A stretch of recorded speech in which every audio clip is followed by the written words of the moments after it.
নমস্কার, জয় শ্রীরাম।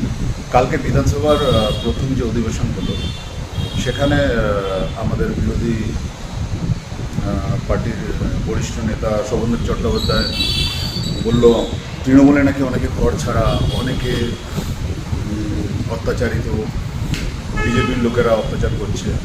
তো তখন আমাদের মাননীয় মুখ্যমন্ত্রী, আমাদের নেতা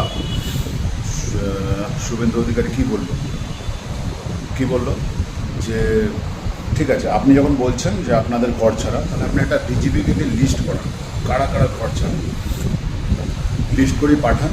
যদি সত্যি তারা ঘর ছাড়া হয় তাদেরকে বাড়িতে পৌঁছে দেওয়ার দায়িত্ব আমরা নেব। আর এটাও বললেন যদি কোনো নেতা হয়, যদি কোনো বিধায়ক হয় ঘর ছাড়া, তাকেও আমরা বাড়িতে পৌঁছে দেওয়ার দায়িত্ব নেব, কিন্তু আপনি ডিজিপি দিয়ে লিস্ট তৈরি করে পাঠান। আরেকটা কথা এটাও বলেছেন যে 2021 সালে যে পোস্ট পোল ভায়োলেন্সে যে 12,000 এফআইআর হয়েছে, ওই এফআইআরের মধ্যে তাদের যদি নাম থাকে তাদেরকে আমরা ঘরে তো নিয়ে যাবো না, তাদের জেলে ঢোকাবো।